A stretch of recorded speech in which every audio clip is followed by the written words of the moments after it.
Do you ever think about those cheap Christmas meals American mothers cooked in the 1960s to make the holiday feel whole?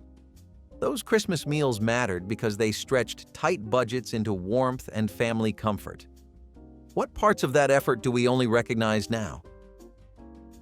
Baked ham slices with brown sugar glaze were the small but mighty centerpiece of many 1960s Christmas tables, especially in homes where buying a whole ham simply was not possible.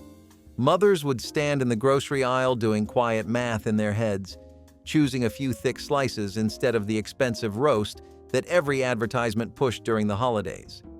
Those slices went into a baking dish, brushed with a mixture of brown sugar, a little mustard, and whatever spices the house still had left as they baked. The sugar melted into a glossy, bubbling glaze that made the entire kitchen smell far more luxurious than the meal's price tag. Kids would peek into the oven, mesmerized by the caramelized edges and the way the glaze darkened into a shiny coat. It did not matter that it was not a full ham. What mattered was how it made the table feel fuller, richer, more festive. Mothers served it proudly, knowing they had stretched their budget into something that felt worthy of Christmas night. Each bite was tender, sweet, and a little smoky, the kind of flavor that made you forget how carefully every dollar had been counted to make the meal happen. Baked ham slices with brown sugar glaze were proof that Christmas magic did not need extravagance. It just needed care, warmth, and a mother who knew how to turn a few slices into a celebration. Holiday meatloaf with ketchup topping was the kind of dish that families leaned on when Christmas dinner needed to feel special, even though money was tight. Mothers mixed ground meat with breadcrumbs, onions, and seasonings, shaping it carefully into a loaf that looked more impressive than it cost. The ketchup topping, sometimes mixed with brown sugar or a splash of vinegar, went on thick before baking, creating a shiny red glaze that felt festive in its own simple way. As it baked, the smell drifted through the house, rich and savory, warming the air and setting the tone for the evening. Kids always knew it was a special meal because the topping caramelized just enough to form a sweet crust that contrasted with the tender meat inside. Slices held their shape well, and even small portions felt filling when paired with mashed potatoes or buttered bread.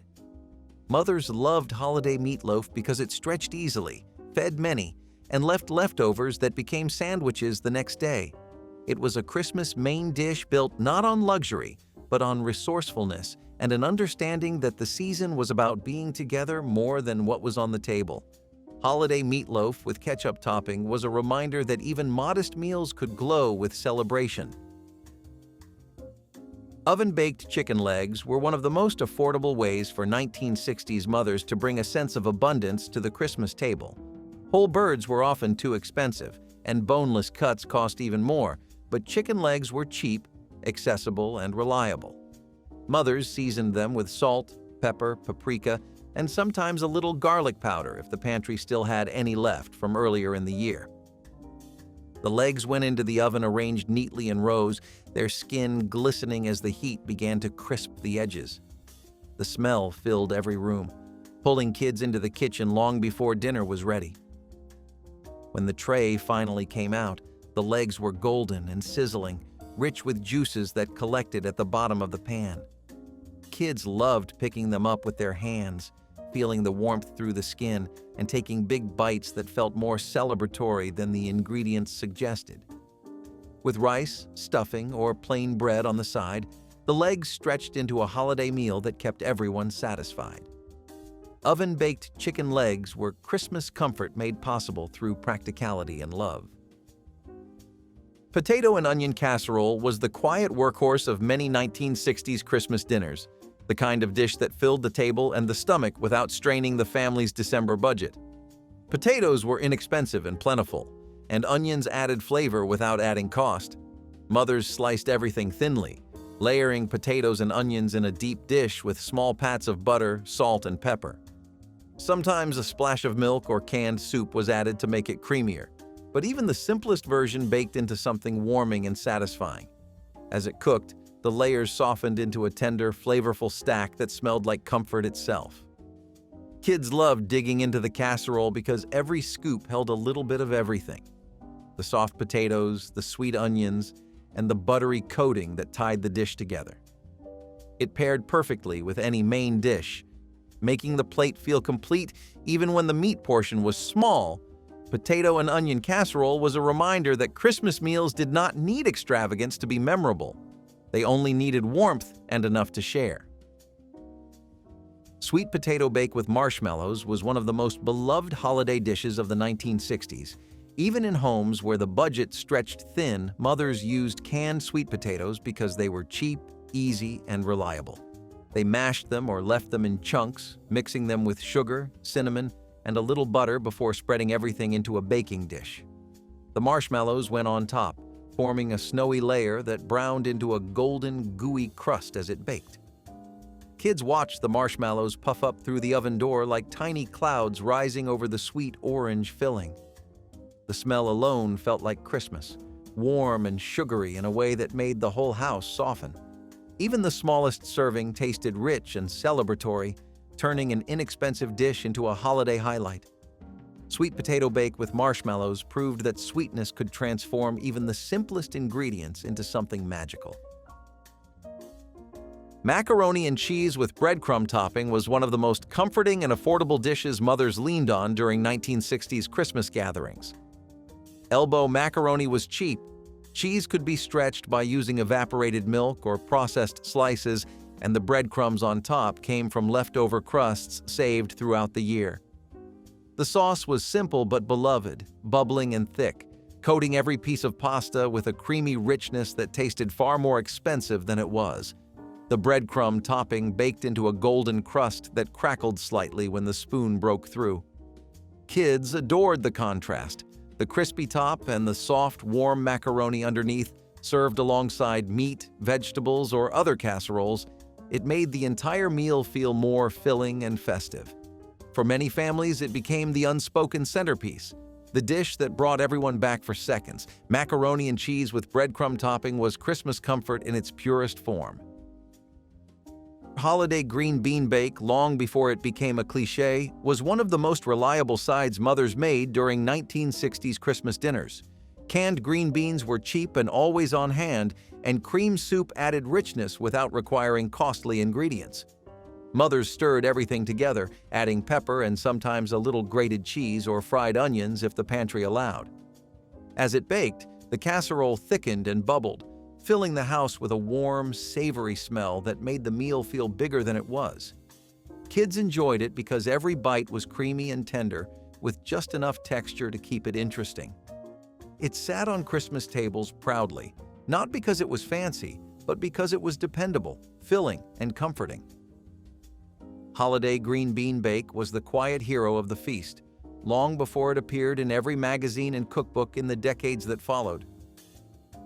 Cranberry gelatin mold was the sparkling centerpiece of many budget Christmas tables, adding color and festivity without costing more than a few coins. Mothers mixed gelatin with canned cranberry sauce, sometimes adding fruit cocktail or diced oranges to stretch it further. The mixture was poured into molds that sat in the refrigerator overnight, gradually firming into a jiggling dessert that children found endlessly fascinating. When unmolded onto a plate, it gleamed like something far fancier than its ingredients. The tartness balanced the holiday sweetness on the table, and the bright color made even the simplest spread feel more celebratory. Kids loved its wobble, its shine, and the way it melted on the tongue. Cranberry gelatin mold was proof that presentation alone could make a meal feel grand. Stuffed cabbage rolls were the quiet winter champions of many 1960s holiday meals, especially in large families where stretching meat was a necessity. Cabbage was cheap and filled an entire pot with almost no effort. Mothers mixed ground beef with rice, onions, salt, and pepper, forming small bundles that were wrapped tightly in cabbage leaves. The rolls simmered slowly in tomato sauce until the flavors blended into something warm and deeply comforting. Kids loved cutting into them and watching the steam drift upward, revealing the savory filling inside. With bread on the side, stuffed cabbage rolls made Christmas feel hearty even when budgets were stretched thin. It was a meal that combined thrift with love, wrapping simple ingredients into something special. Chicken and rice bake was one of the most economical ways mothers fed a crowd during Christmas gatherings in the 1960s. Canned soup stretched the dish further, coating the rice in a creamy sauce that baked into a tender, comforting casserole. Whatever chicken was on sale, legs, thighs, or small pieces, went on top, their juices flavoring the rice as everything cooked together. The oven worked slowly, filling the house with a gentle, welcoming smell that made kids hover nearby. When it came out bubbling and golden at the edges, the casserole looked as though it could feed an army. Every spoonful tasted warm and familiar, a kind of holiday comfort that came not from extravagance, but from resourcefulness. Chicken and rice bake was the definition of making the most out of what you had. Browned butter carrots were one of those simple Christmas sides that tasted far fancier than they cost, making them a quiet favorite on 1960s holiday tables. Carrots were cheap and kept well through the winter, piling up in pantries long before Christmas week arrived. Mothers peeled them, sliced them into long strips or little rounds, and simmered them until they softened just slightly. Then came the magic. Butter melted in a skillet until it turned golden and nutty, filling the kitchen with a rich smell that felt almost indulgent. When the carrots were tossed in the browned butter, they glistened like something expensive, their sweetness deepened by the warmth of the pan. Children loved them because they tasted soft and candy-like, each bite coated in a buttery glaze that felt special enough for Christmas dinner. Even those who claimed not to like vegetables suddenly found themselves reaching for seconds. Mothers appreciated the way this humble dish dressed up the table without stretching the grocery budget. Browned butter carrots brought color, warmth, and a quiet elegance to holiday meals, proving once again that small touches often made the biggest difference. Holiday corn pudding was the kind of cozy side dish that warmed the entire house the moment it went into the oven. Mothers leaned on canned corn because it was cheap, dependable, and easy to turn into something that tasted like comfort. Mixing the kernels with eggs, milk, sugar, and a little flour or cornmeal created a thick batter that puffed gently as it baked. When the dish came out of the oven, its surface golden and slightly wobbly, kids hovered around it just waiting for that first steamy scoop. The taste was sweet, soft, and custard-like, a kind of gentle warmth perfect for December nights. It paired well with ham, chicken, or whatever centerpiece the family could afford that year. Holiday corn pudding did not need extravagance to feel celebratory. It simply needed heat, patience, and the hands of a mother who knew how to turn canned vegetables into memories. It was a dish that felt like a hug from the inside out. Mashed potatoes with drippings gravy were a staple on 1960s Christmas tables because they transformed even the smallest roast into a full, comforting meal. Potatoes were inexpensive and filling, and mothers mashed them smooth with butter or milk if they had it, or with nothing more than the warm cooking water if the budget was tight. The real star, though, was the gravy made from pan drippings. After removing the meat, mothers scraped every browned bit from the bottom of the roasting pan, whisking in water or milk to create a savory, shimmering sauce. The smell alone was enough to draw children into the kitchen. When poured over a mountain of mashed potatoes, the gravy soaked through every layer, turning something simple into something deeply satisfying. This dish stretched the holiday meal further, ensuring everyone felt full even when meat portions were small. Mashed potatoes with drippings gravy were proof that flavor came from resourcefulness, not price tags. Bread stuffing with celery and onion was one of the most anticipated sides of the season, made almost entirely from ingredients that cost next to nothing. Mothers collected stale bread for weeks, drying slices on the counter or toasting them lightly to prepare for the Christmas recipe. Chopped celery and onions were sautéed in a little butter or oil, releasing a smell that instantly signaled the holiday was near. Everything was mixed with broth, homemade if possible, canned if not, and baked until the top crisped while the inside stayed tender. Kids loved the way each bite carried pockets of soft bread and bursts of flavor from the vegetables when served alongside chicken, ham slices, or even meatloaf. The stuffing made the meal feel complete. Bread stuffing with celery and onion was proof that a little planning and a lot of love could make even stale scraps taste like celebration. Fried oyster loaf was a coastal Christmas tradition made possible only because families purchased cheaper seconds oysters instead of expensive ones. These oysters were smaller or slightly misshapen, But once battered and fried, they became golden treasures. Mothers heated oil in a deep skillet, dipping each oyster in seasoned cornmeal before letting it sizzle to crisp perfection. The finished oysters were piled into soft bread or rolls, sometimes drizzled with a bit of melted butter or homemade sauce. In many homes, the loaf was sliced and shared like a centerpiece, each portion reminding the family that Christmas joy did not have to come from a full roast or a fancy spread. Kids loved the crackle of each bite, the warm bread, and the salty richness that felt like a special treat reserved only for the holidays. Even families far from the coast remembered this dish from childhood stories, keeping the tradition alive in their own thrifty way. Fried oyster loaf was a reminder that even budget seafood could become a festive centerpiece when prepared with care. Bologna roll-ups baked in sauce were one of the most inventive Christmas entrees mothers turned to when holiday budgets were impossibly tight. Slices of bologna were spread with mustard or stuffing mixture, rolled tightly, and tucked into a baking dish. A simple tomato or barbecue-style sauce was poured over the top before everything baked together. The bologna softened, the filling warmed, and the sauce thickened into something surprisingly delicious. In many households, this dish appeared on Christmas Eve or the day after Christmas, stretching leftovers and keeping spirits high without requiring extra grocery money. Kids often had no idea how inexpensive the meal was. To them, it tasted special, fun, and different from everyday dinners. Some families added cheese, others added breadcrumbs, but no matter the variation, it felt festive in its own quirky way. Bologna roll-ups baked in sauce were thrift-wrapped in creativity, proving yet again that mothers could turn anything into holiday joy. Holiday split pea soup was a winter lifesaver and a December tradition in many homes because dried peas were cheap and filling. Mothers simmered the peas with water, onions, carrots, and bits of leftover ham hock, letting the pot bubble gently for hours. The peas broke down into a thick, hearty soup that warmed the belly and filled the house with a comforting smell. Some families made a huge pot early in Christmas week so it could last through cold days when money and energy were low. Kids dipped bread or cornbread into their bowls, savoring every creamy spoonful. Even picky eaters found comfort in the simple, earthy flavor that felt like warmth made edible.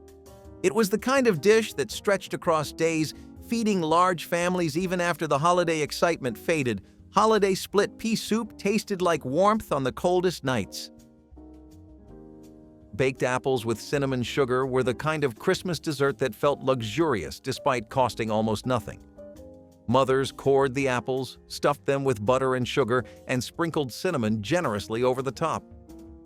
As the apples baked, the skins softened and split, releasing a warm aroma that drifted through the house like a promise of sweetness. The filling melted into a syrup that pooled at the bottom of the dish, perfect for spooning over the tender fruit. Kids waited eagerly for their turn, warming their hands on the bowls before taking that first fragrant bite.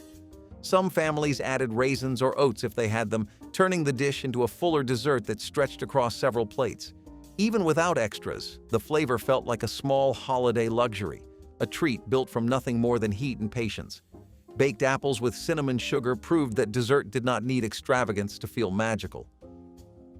Cornbread dressing was a deeply traditional holiday dish that families treasured because it was inexpensive, filling, and rooted in generations of Southern memory. Mothers used day-old cornbread, crumbling it finely, and mixing it with onions, celery, broth, and herbs.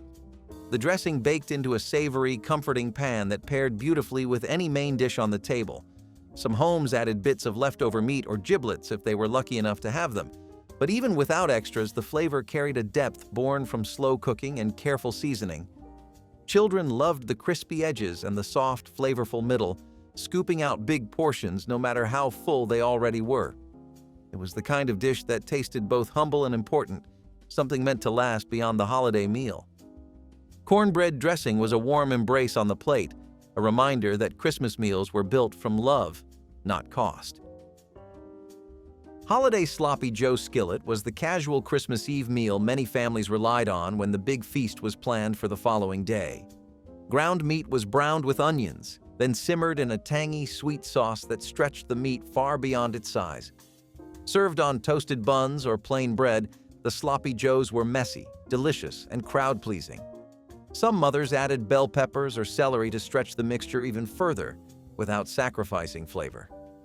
Kids loved the fun of it, licking sauce off their fingers and going back for seconds. It felt like permission to relax before the more formal Christmas Day meal, a moment where everything could be simple and easy. It was cheap, cheerful, and easy to make while mothers prepared for the next day's cooking marathon. Holiday sloppy Joe skillet made Christmas Eve feel relaxed and joyful. Pineapple rings over baked ham ends were the kind of Christmas centerpiece that proved a meal did not need to be expensive to feel festive. Mothers bought the cheapest ham scraps they could find at the grocery store, often the irregular ends that nobody else wanted, and turned them into something warm, sweet, and holiday-ready. The canned pineapple rings added color and brightness, their syrup pooling around the ham as it baked. The smell filled the whole kitchen, a mix of salty meat and sugary fruit that made kids hover nearby waiting for dinner. When the dish finally came out of the oven, the edges of the pineapple were caramelized, the ham ends glossy and tender. Families sliced it into small portions, stretching every bit across the table without ever saying out loud that it was all they could afford. Kids loved how the sweetness soaked into the meat, turning something humble into something delicious. To them, it tasted like Christmas, no matter how simple the ingredients were. Pineapple rings over baked ham ends were a reminder that joy came from what families made together, not from the price tag on the meal. Scalloped potatoes with canned milk were one of the most comforting and affordable holiday sides mothers relied on during tight Christmas seasons. Potatoes were peeled thinly, layered carefully, and covered in evaporated milk mixed with salt, pepper, and sometimes a little onion. The dish went into the oven pale and simple, but came out golden, bubbling, and rich in a way that felt almost indulgent. Kids loved watching the creamy sauce thicken between the layers, turning each slice soft and tender. Mothers appreciated how far a single bag of potatoes could go when stretched with canned milk, a pantry staple that cost little but added creamy flavor. By the time the pan was set on the table, the top had crisped ever so slightly, forming a thin, irresistible crust. Even on crowded tables, scalloped potatoes always disappeared fast, spoonful after spoonful scraped up until only the browned edges remained. It was a dish built from very little, yet it made everyone feel full, warm, and cared for.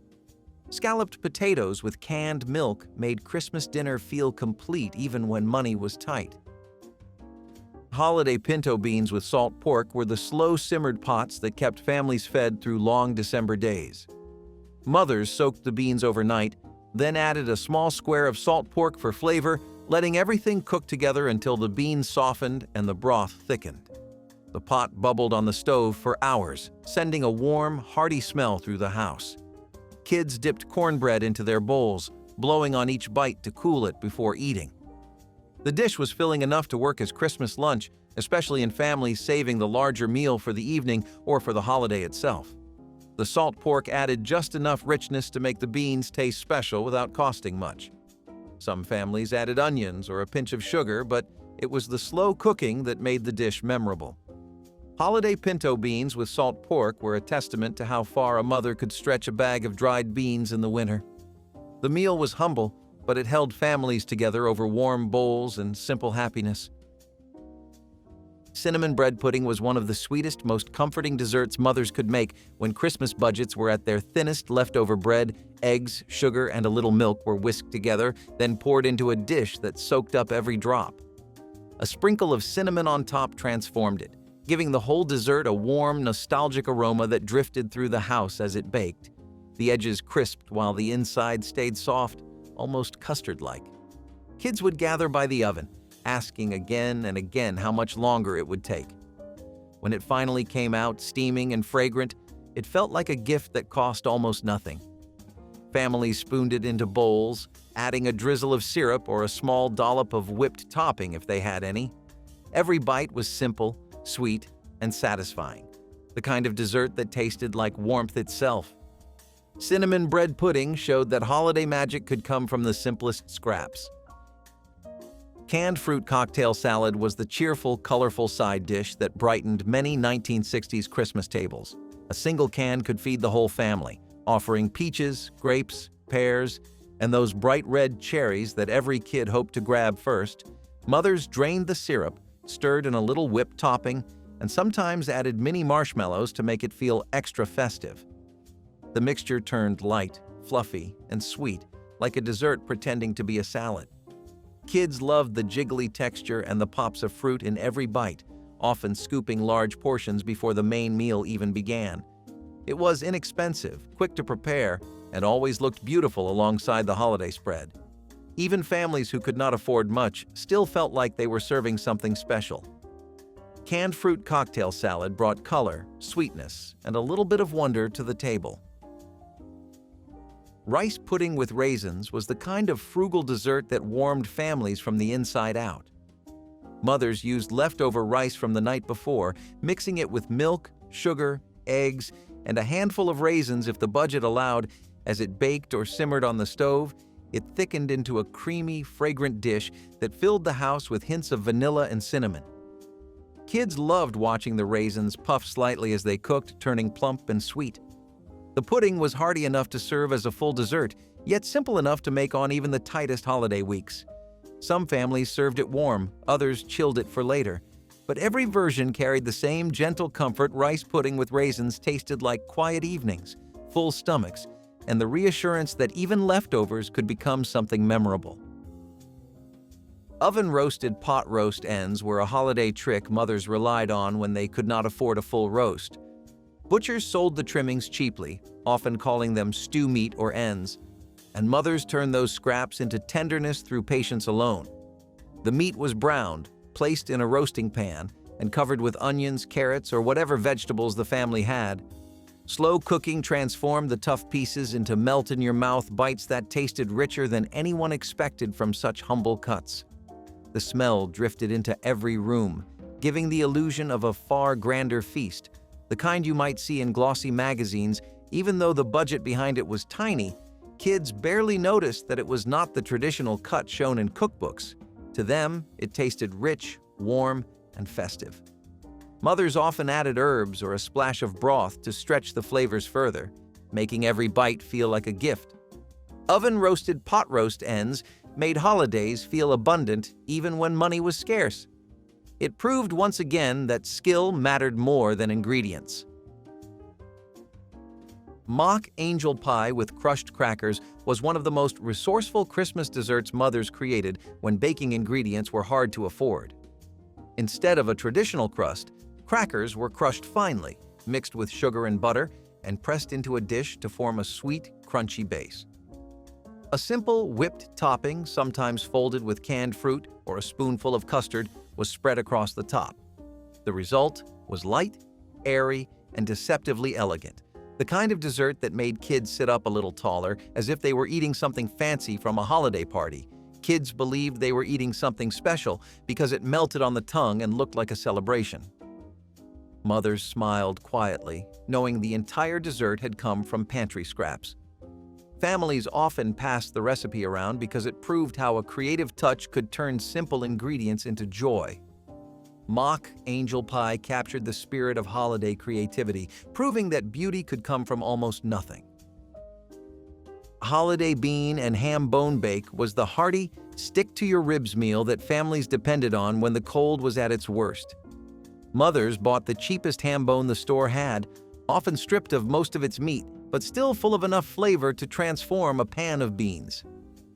The dish baked slowly, allowing the beans to absorb every bit of smoky richness the bone offered until the whole pan tasted like winter strength. Kids eagerly gathered around the table when the pan came out bubbling, their bowls ready for a generous serving. Leftovers often tasted even better the next day, thickening into an even heartier meal that stretched the holiday budget further. It was inexpensive, filling, and somehow tasted better after sitting for a day or two. Holiday bean and ham bone bake was survival food dressed in holiday warmth, reminding families that comfort could rise from the simplest ingredients. Christmas morning cornmeal mush was the gentle, warming breakfast that families turned to before presents, church, or travel. Cornmeal was whisked into hot water or milk until it thickened into a smooth, comforting porridge. Mothers spooned it into bowls while it was still steaming, adding a little syrup, butter, or sugar if the pantry allowed. Kids held their bowls close, letting the warmth thaw their fingers after chilly mornings, savoring the steam that fogged up the windows. Some families fried leftover mush into crispy slices later in the day, turning breakfast into another thrifty meal. The meal was humble, but it filled everyone up and made the morning feel special. Christmas morning cornmeal mush was the quiet start to a loud, joyful day, the kind of tradition that stayed in memory long after childhood was gone. Jellied cranberry rings were Thanksgiving's edible art. Homemade cranberry sauce was poured into molds, chilled, and turned out in perfect circles to adorn the holiday spread. The jewel-red rings shimmered beside the turkey, adding color and ceremony to the table. In the mid-century, when presentation was everything, this dish embodied the era's aesthetic pride. Housewives competed to perfect the shape, the smoothness, the glossy finish. The flavor was tart, bright, and just sweet enough to balance the meal. Over time, convenience cans replaced molds and the artistry disappeared. But in those who remember, the memory still glows. The wobble, the shine, the first perfect slice. Jellied cranberry rings were edible nostalgia, a reminder that beauty once had a place at every meal. Pillsbury crescent rolls were the magic trick Grandma relied on when time was tight and guests were plenty. That silver tube popping open on the counter was the sound of convenience meeting celebration. She rolled out the dough with care, smiling as the buttery scent filled the room before it even hit the oven. Sometimes she baked them plain, golden, and soft, piled high in a bread basket with a linen cloth. Other times, she filled them with ham and cheese, turning them into tiny sandwiches that vanished faster than she could make them. For brunch casseroles, she layered them on top like a buttery quilt that baked to perfection. The crescent rolls were her little indulgence. Store-bought, yes, but no one ever cared. They flaked, melted, and tasted like home. That pop of the tube still feels like Christmas morning. Sudden, joyful, and a little bit messy in the best way possible. The dough never failed her, not once, and that reliability became part of her calm during the rush. Even the children begged to help roll them, giggling as they shaped them into imperfect crescents.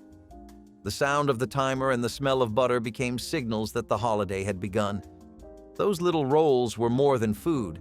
They were a tradition that said warmth, welcome, and just enough ease to keep the joy in cooking.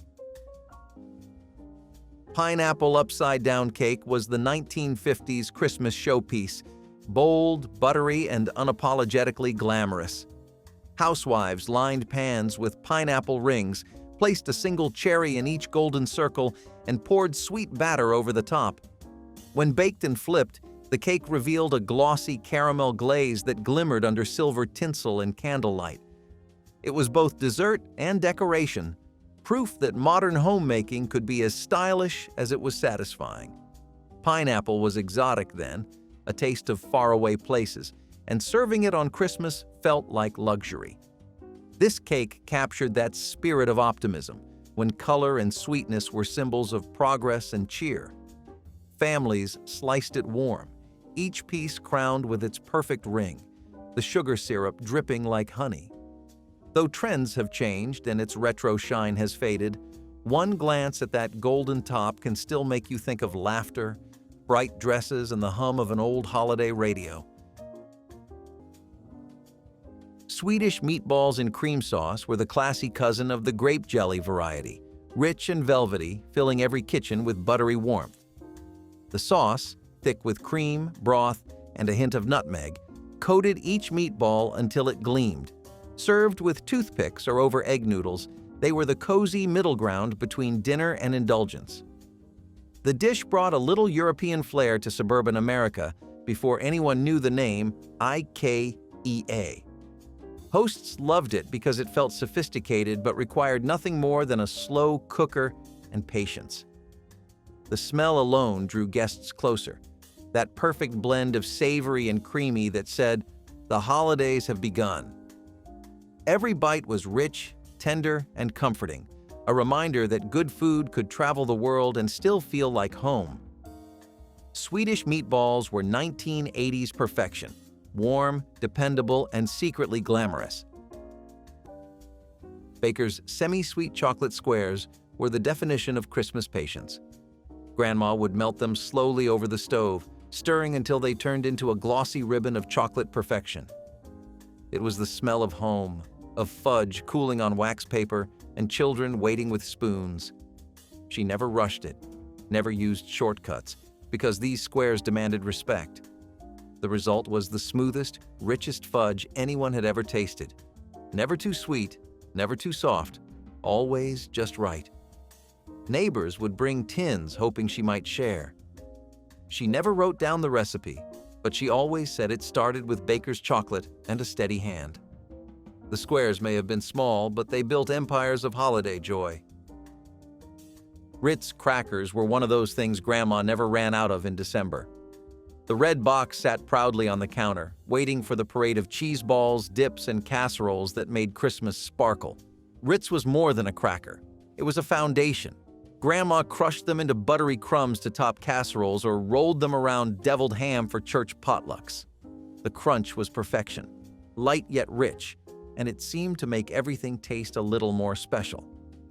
Kids would sneak a few plain, straight from the sleeve, while Grandma looked the other way with a smile. When guests arrived unannounced, she would whip up something fancy in minutes, and Ritz was always the star. The golden round edges and that slightly sweet, salty taste were comfort wrapped in convenience. Back then, buying multiple boxes before Christmas was not excess, it was preparation. You could build a holiday buffet with nothing but Ritz and imagination. Eggnog pie was a silky, golden dream poured into a flaky crust, carrying all the warmth of Christmas in every spoonful. It began as a clever way to stretch leftover eggnog into something new, but soon it became a holiday classic in its own right. The filling was rich with nutmeg, rum extract, and creamy custard, baked until just set and chilled until smooth. It was the kind of dessert that did not shout for attention. It simply waited quietly to be remembered. Families would top it with whipped cream or dust it with spice before serving it after long dinners filled with laughter. Eggnog pie was more than just dessert. It was the final note of harmony at the end of a perfect day. Its soft sweetness lingered, echoing the songs on the radio and the faint glow of tree lights through frosted windows. In a world that moves too fast now, there's something deeply comforting about a pie that asks you to slow down and taste the season. Czech's party mix, homemade and fresh from the oven, was the heartbeat of 1980s gatherings. A blend of wheat, corn, and rice squares tossed with butter, Worcestershire sauce, and spices, baked until crisp and golden.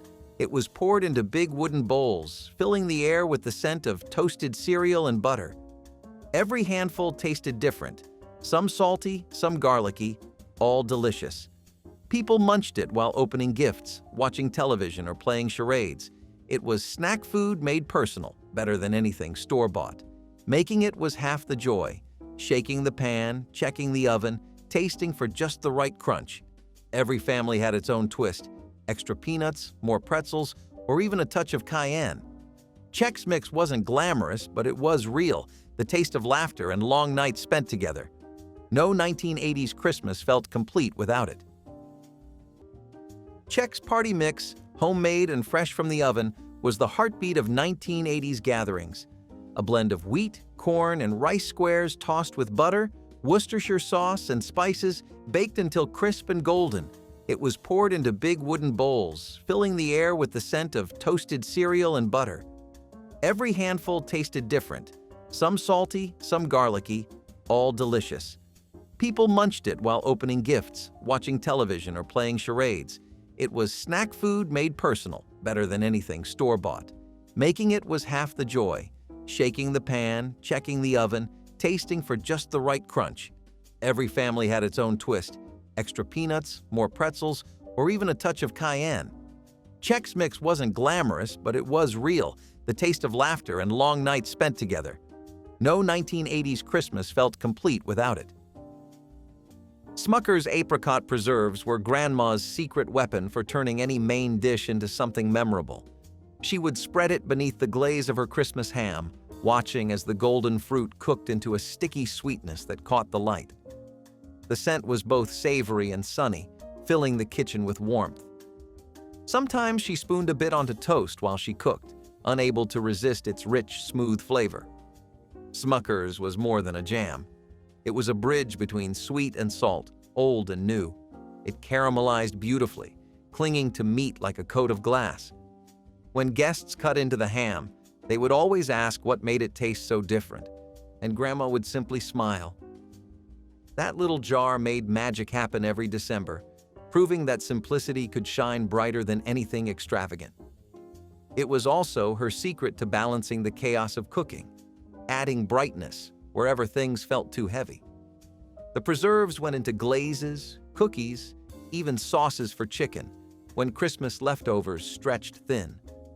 Its scent lingered long after dinner ended, wrapping the house in the comfort of something both simple and luxurious. Smucker's was the essence of the holidays in one jar, sweet, golden, and always dependable. It reminded everyone that joy could come from the smallest, stickiest things. Candied citrus peel was one of the simplest luxuries of the old holiday season. Housewives would save orange and lemon rinds, boil them in syrup until translucent, and then roll them in sugar crystals that sparkled like frost. It was candy you could make from scraps, sweet, chewy, and bright against winter's dullness. The process was slow but satisfying, filling the kitchen with citrus steam and promise. Each strip of peel became a treasure, glossy and golden as it dried on wax paper by the window. Some cooks dipped the ends in melted chocolate, while others tied them up in muslin bags to share with friends. In households where nothing was wasted, this recipe was the perfect balance of practicality and beauty. Once cooled, the peels were stored in jars or tied up in ribbons and given as gifts. Each piece carried sunshine into the coldest days of December. Before store shelves overflowed with boxed chocolates, these candied strips were the jewels of Christmas. They tasted of care and invention, a reminder that joy could come from what others threw away. To bite into one was to taste both brightness and patience, a sweetness that only time could bring. Molasses taffy pull was not just a recipe. It was a ritual of laughter and warmth that filled the long winter nights of the 1800s. Families would gather in the kitchen as the syrup boiled thick and dark, the scent of sugar and smoke curling into the rafters. Once the mixture was poured out to cool, the real fun began. Buttered hands pulling and stretching the golden ribbons until they turned pale and glossy. It was sticky work, but it brought people together in a way no store-bought candy could. Children giggled as strands tangled between their fingers, and adults swapped stories as they twisted the soft candy into ropes. When finished, the taffy was cut, wrapped in bits of wax paper, and shared as tokens of love. It was both a dessert and a memory-making event, a celebration of patience and play. Today, few kitchens see such scenes, but if you've ever pulled a strand of warm sugar by hand, you know it's more than candy. It's connection. Party meatballs and grape jelly sauce were the soul of every 1980s slow cooker. The recipe was simple: frozen meatballs, grape jelly, and bottled chili sauce, but the result was magic. Sweet, tangy, and sticky, they were impossible to stop eating once you started. The pot sat on the counter, bubbling quietly while guests arrived, filling the air with temptation. People hovered nearby, spearing one after another with toothpicks, pretending they were just tasting. It was the dish that defined 1980s entertaining: easy, reliable, and delicious beyond expectation. Kids loved them, adults loved them, and even the host loved them because cleanup was a breeze. The glossy sauce coated every bite in nostalgia, reminding everyone that food didn't need to be complicated to be loved. Party meatballs were proof that sometimes the most unexpected combinations, like jelly and spice, made the best memories. Mock pecan pie was proof that resourcefulness can taste like luxury. When pecans were too expensive or impossible to find, clever home bakers turned to oatmeal or crushed crackers for the filling. They mixed it with syrup, sugar, and butter to recreate the texture and sweetness of the real thing, and somehow, it worked.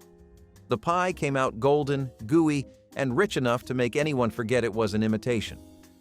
During hard times, mock recipes like this kept the spirit of celebration alive when ingredients were rationed or simply gone. Families gathered around the same table, cutting into something made from almost nothing, and no one complained. It was less about what went into the pie than about what it represented: hope, cleverness, and a touch of defiance. Today, few remember the recipe, but its lesson remains timeless. Sometimes the best desserts are born from making do. Every flaky crust held a story of survival that tasted like sweetness itself. Orange slice candy for fruitcake was the sparkle in Grandma's baking. Sticky, bright, and cheerful, those little candies brought life to every loaf. She would slice them with care, mixing them with nuts and raisins until her kitchen looked like a stained glass window in motion. The scent was citrus and sugar and something purely Christmassy. No one could resist sneaking a piece from the mixing bowl. When the fruitcakes came out of the oven, golden and heavy with sweetness, you could see the candies glowing through the crumb. They were simple, affordable, and perfect, a treat that turned practicality into art. Grandma never made just one fruitcake either. She made several, each packed with those orange gems because she knew they would not last long. In every slice, there was joy that money could not buy. Celery stuffed with pimento cheese was once the opening act of Thanksgiving, a crunchy, creamy promise of good things to come. Long before appetizers became elaborate spreads, this simple treat graced every holiday table. The recipe was pure genius: crisp celery sticks filled with a tangy mixture of shredded cheddar, chopped pimentos, and just enough mayonnaise to hold it all together. The result was cool, sharp, and savory, a perfect balance of texture and flavor. Guests would hover near the relish tray, talking and laughing as they nibbled, the sound of clinking plates and distant roasting turkey filling the background. Housewives loved the simplicity. It could be made hours ahead, arranged neatly on platters, and served with pride.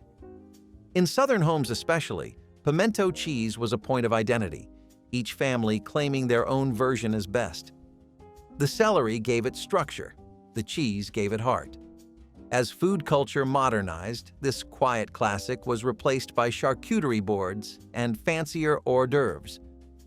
But there was a kind of honesty in it, fresh, handmade, and perfectly nostalgic. Celery stuffed with pimento cheese was more than a snack. It was hospitality itself, bite-sized and smiling. Sugar plum candy was Christmas magic rolled into bite-sized memory. Despite what the poem suggests, sugar plums were not plums at all.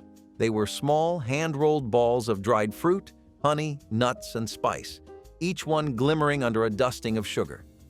Making them was an act of patience, not luxury. Families in the 1800s crushed figs and dates, stirred in crushed almonds, and worked the mixture by hand until it was sticky and warm. They were shaped, rolled, and left to set overnight, filling homes with the scent of cloves and orange peel. Sugar plums were gifts, offerings, and treasures tucked into paper boxes for neighbors or children. They symbolized sweetness earned through effort, the kind of treat made only once a year when time slowed down enough to do it right. Today, they are a ghost of the Victorian table, replaced by chocolates wrapped in foil or store-bought truffles. But back then, a single sugar plum could make a child feel rich. It was joy you could taste and love you could hold in your hand. Ham and cheese pinwheels were a host's best friend, rolled, sliced, and ready before guests even arrived.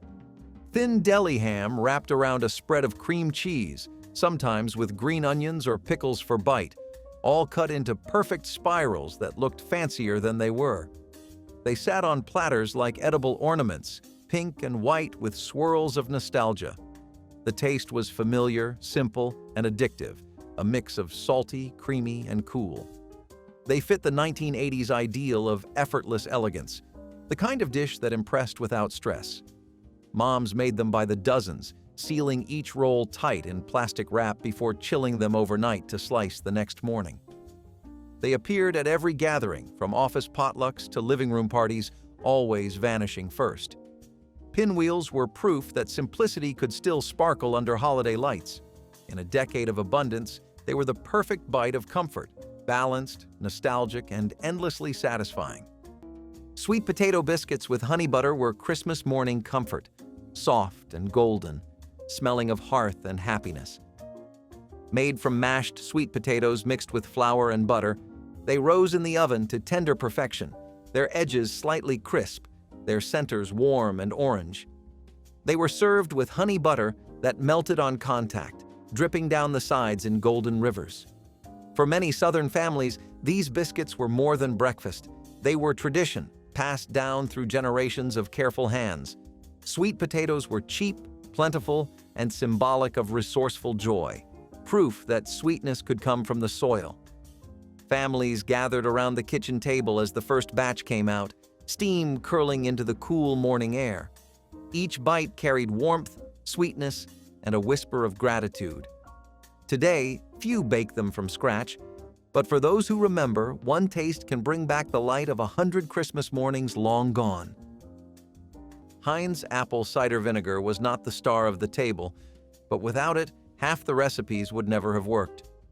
Grandma used it for her red cabbage slaw, her pickled beets, and her Christmas chutneys that glistened like jewels in glass jars. The tang of vinegar filled the house days before Christmas as she prepared batches for neighbors and family. It cut through the sweetness of the season, giving everything balance. She always bought extra bottles, certain she would need more. There was something honest about that sharp, clean scent. It spoke of hard work and preservation, of old traditions carried through new times. Heinz vinegar turned simple vegetables into something festive, something alive. Every jar she sealed was a promise of flavor, care, and patience. It was not the kind of ingredient people admired, but they tasted its presence in every dish. When she opened a bottle, that first whiff always brought back memories of her mother's kitchen, where vinegar meant thrift and creativity.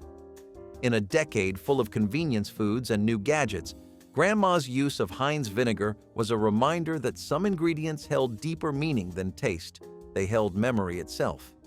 The golden liquid tied past to present, turning simple produce into something worthy of celebration. Every time she labeled a jar or poured it into a simmering pot, she was bottling more than flavor. She was preserving her own history. Candied carrots with orange glaze were the sunshine of the Thanksgiving table, a dish that glowed as brightly as the spirit of the day itself. Slender carrots, peeled and sliced, were simmered gently with butter, brown sugar, and a splash of orange juice until tender and glossy. As the syrup reduced, it coated every piece in a golden sheen, the fragrance of citrus and caramel drifting through the kitchen. Housewives of the 1940s and 1950s adored this recipe, not just for its beauty, but for the optimism it brought to the table. It symbolized better days after years of rationing and scarcity. The vibrant orange mirrored the era's fascination with color, abundance, and cheer. Served in sparkling glass bowls or Pyrex dishes, the carrots caught the light like jewels, a touch of brightness among the earthy tones of the feast. Children loved their sweetness. Adults appreciated their elegance. They offered a reminder that simple ingredients could still create wonder. As tastes grew more complex, this humble side faded from modern menus. But in its time, candied carrots with orange glaze represented hope, sweet, steady, and radiant, the kind of joy that came from turning the ordinary into something beautiful. Mini quiches were the bite-sized miracle of 1980s Christmas gatherings. Tiny, flaky rounds filled with creamy eggs, cheese, and dreams of sophistication. Lorraine with bacon, spinach for the vegetarians, ham for the hearty eaters. Each flavor promised a little indulgence in one neat golden circle. They came straight from the freezer, popped into the oven, and emerged smelling like warmth itself. No one cared that they were store-bought. They were tiny, perfect, and endlessly refillable. Stacked on silver platters beside crystal glasses and paper napkins shaped like poinsettias, they represented effort without exhaustion. Party guests hovered around them, spearing one after another with toothpicks as conversation flowed. Each bite melted in the mouth, buttery and delicate, a little piece of comfort dressed up as luxury. They were the edible soundtrack to the 1980s. Efficient, elegant, and just a little indulgent. By the time the tray was empty, the room felt lighter, the laughter louder, and the memory sealed in butter and pastry. Popcorn balls were the handmade treasures of Christmas long before wrapping paper and plastic toys ruled the season. Families gathered around the stove, boiling sugar and syrup until it bubbled thick, then pouring it over fresh popped corn. The mixture hissed and popped, and everyone worked fast, buttering their hands to form perfect spheres before the syrup cooled. They were tied with red string or wrapped in wax paper, ready to be tucked into stockings or passed to neighbors. Popcorn balls were joy you could hold, cheap, cheerful, and filled with heart. The sweetness clung to your fingers, and the smell lingered in the air long after the snow outside had settled. They represented a time when Christmas gifts were handmade and happiness came from the smallest things. No store could ever match that kind of satisfaction. Today they are nearly extinct, remembered only by the few who still make them for old time's sake. But for those who do, every sticky bite is a memory reborn. Canned asparagus spears were one of those rare things Grandma called a holiday luxury. They were expensive enough that she only bought them once a year, usually around the same time she started her Christmas shopping. She would chill them overnight and serve them on a glass platter lined with lettuce, each spear glistening under the kitchen lights. A spoonful of mayonnaise went on top, followed by a gentle dusting of paprika that gave it that festive glow. It was elegance on a budget, the kind of dish that looked fancier than it really was. The texture was soft, tender, and a little briny, but no one complained because it was a sign of the season. Guests would take small portions, savoring the novelty of having asparagus in December. Grandma always smiled, proud that something so simple could feel so special. Those canned spears might not have been garden fresh, but they carried the same care as any homemade dish. Every bite reminded everyone at the table that Christmas was not about extravagance, it was about intention. The asparagus platter always stood beside the ham and cranberry relish, understated but dignified. The clink of the serving fork against the dish marked its presence, quiet but constant. In a decade of frozen foods and boxed mixes, it was still her nod to refinement, her way of saying celebration without saying excess. It was love served cold, delicate, and deliberate. Mashed rutabagas with nutmeg were once the star of the winter table, earthy, fragrant, and golden as sunlight. Before potatoes became the universal staple, rutabagas were cherished for their subtle sweetness and ability to thrive in cold soil. Peeled, boiled, and mashed with butter and cream, they became velvety smooth, and a sprinkle of nutmeg added a touch of elegance that transformed their humble roots. Their aroma filled kitchens with warmth and comfort, and their color brightened the plate beside roast turkey or pork. This dish spoke of simplicity at its finest, unassuming, nourishing, and deeply satisfying. Older generations swore by its taste, claiming no vegetable paired better with gravy. But as time passed and preferences shifted, rutabagas were replaced by more familiar mashed potatoes, leaving behind only memory and old recipe cards. Mashed rutabagas with nutmeg were the quiet soul of Thanksgiving, a reminder that even the simplest roots can yield something beautiful. Coconut snowball cake was Christmas elegance covered in white. It started as a simple butter cake, layered with cream and blanketed in shredded coconut until it resembled a perfect snowball centerpiece. Housewives displayed it proudly at the center of their tables, the coconut glistening under holiday lights like fresh powder. Each slice was soft, sweet, and cool, the kind of dessert that seemed to melt with every bite. It symbolized purity and celebration, a taste of winter magic in kitchens far from snow. Coconut was an exotic ingredient once, arriving in tins that promised tropical luxury. Mixing it into a holiday cake felt like touching two worlds at once. Even today, its old-fashioned glamour has a pull. You can almost hear the laughter of dinner guests and the scrape of a silver knife cutting through frosting when you picture it. Spry pie crust mix was the kind of helper Grandma kept hidden until she truly needed it. A pre-mixed blend of flour and shortening, it saved her tired hands on long baking days. She called it her Christmas backup plan. It gave her pies that same flaky texture she was known for, even when she was too busy to start from scratch. The box was plain but dependable, a quiet promise of success. She used it for apple, pecan, and chocolate pies alike, never once feeling guilty about the shortcut.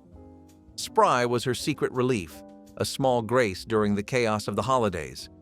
When guests praised her crust, she would smile, never letting on that her secret came from a box. In the end, no one cared. What mattered was the love baked inside. The Spry mix stood for something greater than convenience. It was the balance between tradition and change. It showed that care could come in many forms, even in something store-bought. When the oven timer chimed and the scent of baking pies filled the air, the mix's magic became indistinguishable from homemade. It carried the spirit of the era, when women worked smarter, not harder, and still made beauty out of simplicity. If one of these Christmas memories warmed something in you, share your favorite in the comments, tap like, and subscribe for more stories from the table.